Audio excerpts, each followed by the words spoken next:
Muito bem, voltamos a falar direto da página do Jornal Visão Espírita no YouTube e no Facebook para mais uma gota de Espiritismo, mais uma gota de O Livro dos Espíritos. Estamos no livro terceiro, capítulo terceiro, Lei do Trabalho.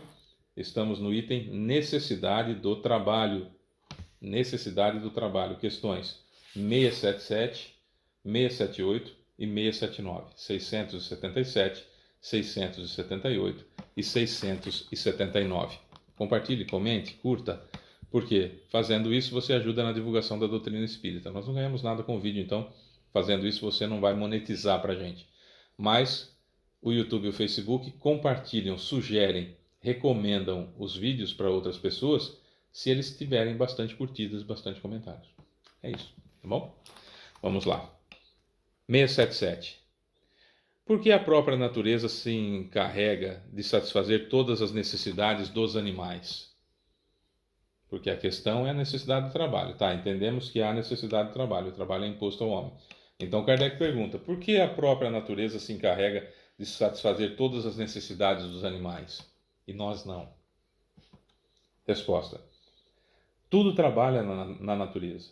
Os animais trabalham como tu, mas o trabalho deles, como sua inteligência, limita-se ao cuidado da própria conservação. Essa é a razão pela qual, entre os animais, o trabalho não conduz ao progresso, ao passo que, entre os homens, tem uma dupla finalidade, a conservação do corpo e o desenvolvimento do pensamento, que também é uma necessidade e que o eleva acima de si mesmo. Quando digo que o trabalho dos animais se limita ao cuidado de sua conservação, refiro-me à finalidade que eles têm diante de si quando trabalham. Mas eles são, sem o saber, ao se dedicar inteiramente à provisão de suas necessidades materiais, agentes que auxiliam nos desígnios do Criador, e seu trabalho não é menos importante para o objetivo final da natureza, embora muitas vezes não percebas o resultado imediato. Por exemplo, as abelhas. Sem as abelhas nós não temos comida. Ponto. Então as abelhas desempenham um trabalho extraordinário. A minhoca desempenha um trabalho extraordinário sem o qual nós não temos comida. A gente não vê o trabalho. Não tem trabalho. Não é um trabalho que tem que sair para fazer, como tem no filminho da abelha que sai para trabalhar, para ir fazer mel. Não. Instintivamente ela busca o alimento.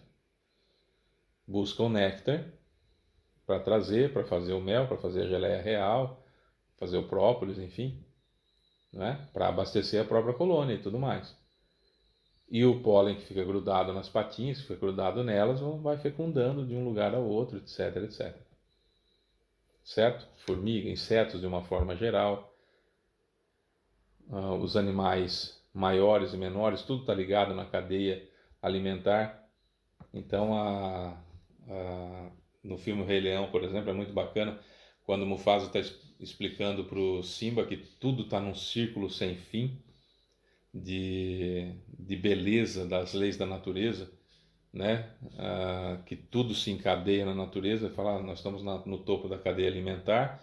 Ele fala, nós estamos no topo da cadeia alimentar, ninguém faz base para a gente, ninguém faz perigo para a gente, porém, quando o nosso corpo morre, ele aduba a terra que vira grama e o antílope come a grama.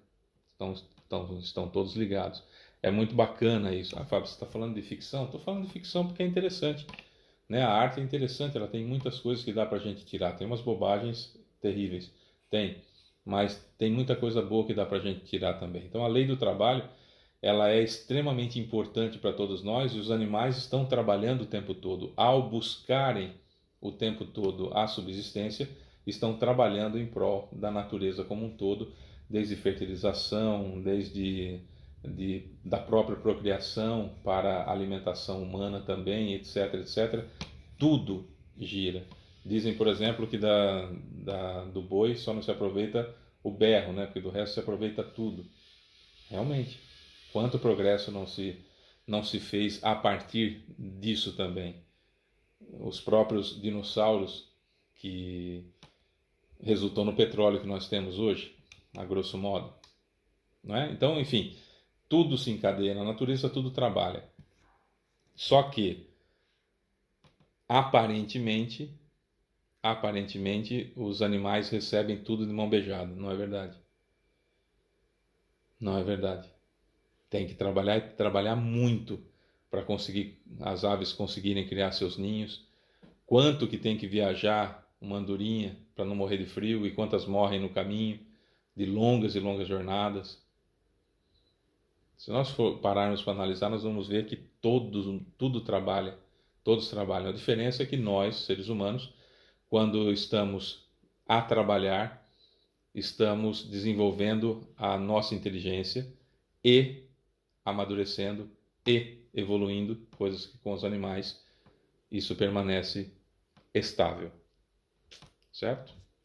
678. Nos mundos mais aperfeiçoados, o homem também é submetido a essa necessidade de trabalho? Resposta: a natureza do trabalho é relativa à natureza das necessidades. Quanto menos necessidades materiais, menos material é o trabalho. Mas nem por isso penses que o homem permanece inativo e inútil. A ociosidade seria um suplício em vez de ser um benefício. Você já viu alguém que trabalhou a vida inteira e quando se aposentou parece que definhou e acabou morrendo? Porque a ociosidade é terrível. Já ouviu falar da síndrome da aposentadoria? A ociosidade é terrível. A ociosidade é terrível. A inatividade, a sensação de ser inútil é terrível. Por isso que um céu contemplativo não é de acordo com as leis de Deus. Não é. O que é um céu contemplativo? Eu trabalho a minha vida inteira no meu aperfeiçoamento, em fazer o bem, em seguir o que Jesus fez, como Jesus falou. Isso dá um trabalho gigantesco. Dá um trabalho ser cristão? Lógico que dá trabalho. Né? Nós sabemos que por questões evolucionais e do que eu fiz no passado, eu tenho que sair da minha zona de conforto e enfrentar a mim mesmo. Agora, quem não conhece a reencarnação, está num mundo que tem que imitar Jesus, que nem faz muito sentido, porque sem reencarnação não faz muito sentido o que Jesus falou, mas enfim, então dá muito trabalho. Para ganhar o céu que eu vou ficar lá rezando, dia e noite rezando, dia e noite sem fazer nada, só rezando, dia e noite rezando. Isso é um inferno, não é um céu. Não é? Isso é um inferno, é. Isso é um sofrimento, é um martírio. Fica um mês de férias. Fica um mês de férias. Difícil você achar, a não ser que o sujeito é um vagabundo convicto, mas difícil achar alguém que aproveite mais de 2 semanas de férias descansando realmente. Depois já fica difícil, já tem que arrumar alguma coisa para fazer, já começa a dar uns chamados comichões. Alguma coisa não está certo, já dá um estresse, já dá alguma coisa. Não é a mesma situação. Por que é que as pessoas que ficam desempregadas, além da falta de dinheiro, da dificuldade financeira, a cabeça começa a ficar perturbada? Porque a necessidade do trabalho é para a nossa evolução, é da natureza nossa, não é um castigo. E nos mundos mais avançados, evidentemente que com menos situações materiais, menos trabalhos braçais, vamos dizer assim, mais trabalhos intelectuais. O que muito provavelmente vai acontecer em breve aqui na Terra com a questão da inteligência artificial. Há uma série de profissões ligadas à saúde, por exemplo, psicologia e psiquiatria, terapeuta, enfim, engenheiro de software, desenvolvedor de TI e desenvolvedor do que diz respeito à parte de informática. Esses empregos dificilmente serão substituídos. O restante, praticamente todos serão substituídos pelas inteligências artificiais. O que significa que nós vamos ter trabalhos mais intelectualizados, cada vez mais trabalhos intelectualizados, cada vez mais trabalhando com a mente, cada vez mais trabalhando com a possibilidade de fazer alguma coisa que não seja braçal, de movimento repetitivo, né? Isso vamos deixar para as máquinas fazerem. E aí a gente vai ter mais tempo para a gente viver também. E aí nós vamos fazer o quê? É a pergunta que eu ouço quando a gente fala isso. Mas aí nós vamos ter mais tempo para viver.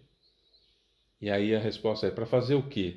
porque muitos de nós ainda não entendemos que precisamos gerar o nosso bem-estar e o bem-estar do nosso próximo, intelectualizarmos-nos e intelectualizar o próximo, evangelizarmos-nos e evangelizar o próximo. E isso dá muito trabalho, vai gastar muito tempo nosso. É isso. 679. O homem que possui bens suficientes para garantir sua subsistência está liberado da lei do trabalho? Resposta: talvez do trabalho material, mas não da obrigação de tornar-se útil de acordo com suas possibilidades, nem de aperfeiçoar sua inteligência ou a dos outros, o que também é um trabalho.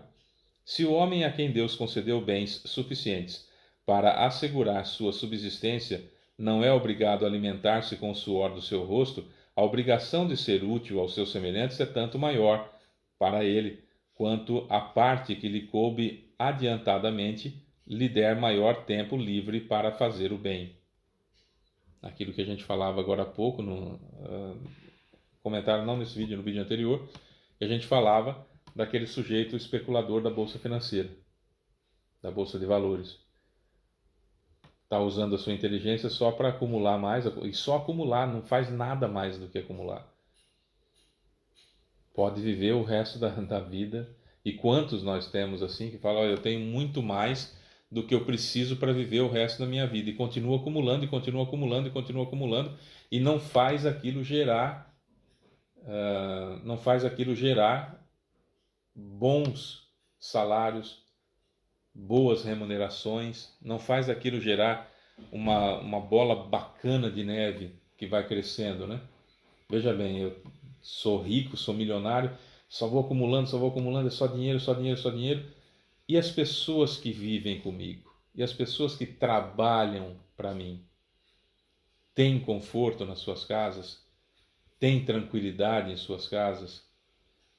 Trabalham com prazer comigo, sabendo que os seus entes queridos estão bem em casa, estão segurados com um bom plano de saúde, estão segurados com, que também vai gerar outros empregos, que está segurado com boas escolas, que vai gerar bons empregos, que vai manter os empregos que existem e assim sucessivamente?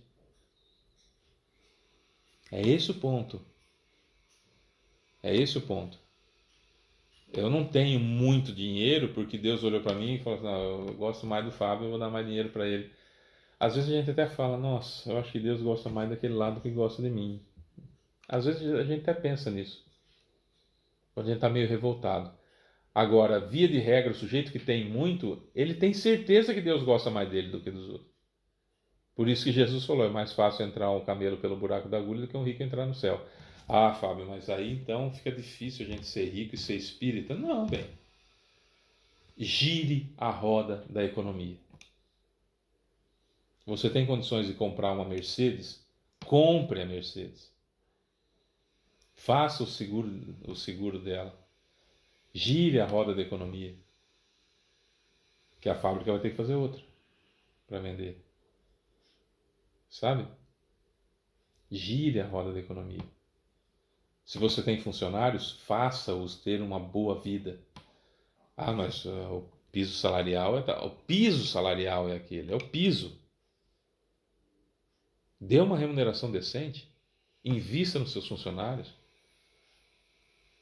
Invista em quem está ao seu redor. Então não é difícil. Tem que lutar contra as más inclinações. Mas se você veio com essa capacidade para ter dinheiro, você tem condições de lutar com isso. Você tem condições de vencer isso. Então lute, vença. Eu estou lendo direto no Facebook uma frase que atribuem ao Silvio Santos, a gente nem sabe se ele realmente disse isso, que a frase é: não compre uma carteira de R$ 300 para guardar R$ 10 dentro. Compre uma carteira de R$ 10 para guardar R$ 300 dentro. Não queira ser rico. Isso não pode ser interpretado como conformismo. Se é o seu sonho, trabalhe para aquilo. E compre aquilo que você quer. Gire a roda da economia também. Mas o supérfluo vem sempre depois do necessário. a todos os membros da sua família. E isso também é sabedoria, isso também é aperfeiçoamento. O necessário vem sempre antes do supérfluo. O supérfluo vem sempre depois do necessário. E nem sempre é bom ter o supérfluo, é bom ter o necessário. E que as outras pessoas que eu puder também tenham o necessário. Se todos nós fizermos isso, vamos ter bem menos pobreza, mas ainda há necessidade da pobreza, porque tem muitos que não se importam com os outros e preferem ter um supérfluo, ou muitos supérfluos, independentemente daqueles que lhes estão ligados terem o suficiente ou não. É esse o ponto. E aí vai ter que vir pobre. Por isso que a pobreza se perpetua na terra, etc, etc. Porque estamos sempre plantando algo que teremos que colher lá na frente. É por isso que tem muitas doenças na terra, porque plantamos aqui e precisamos colher lá na frente. Quando a terra passa de provas e expiações para regeneração e muita gente vai ser exilado daqui, nós vamos ter menos necessidade de colher lá na frente pela plantação que estamos fazendo. Entenderam como é que é o processo? É assim. E o trabalho dignifica o homem nesse sentido. O homem ser humano desenvolve a sua inteligência, a sua capacidade de entender que o patrão não está me fazendo um favor nenhum, e nem eu. Eu estou oferecendo o meu trabalho e em troca do meu tempo trabalhando para ele, ele me remunera. Se o meu trabalho é importante e eu devo ganhar 10 e ganho 1, faço com dignidade o meu trabalho e vou buscar a possibilidade de um outro trabalho em que eu ganhe mais. Mas enquanto eu estiver ali, que eu faça bem feito. Para não plantar a irresponsabilidade e precisar colher a irresponsabilidade lá na frente. Se você é patrão, trate com dignidade, de acordo com aquilo que você consegue gerar de ganho, para que todos tenham o necessário e não que todos fiquem naquela dificuldade tremenda para que você tenha supérfluo, porque senão você vai ter que colher a necessidade que você plantou nos outros lá na frente, perpetuando a dificuldade na terra, etc, etc. Então, cada um de nós, ao trabalharmos ou não trabalharmos, estamos facultando a melhora ou não também do planeta, porque tudo está ligado, todos estamos ligados, todos somos codependentes uns dos outros, felizmente ou infelizmente. Eu acho que felizmente. É isso, sou Fábio Pereira, essa é mais uma gota de Espiritismo, amanhã tem mais. Beijo pra você que fica, tchau.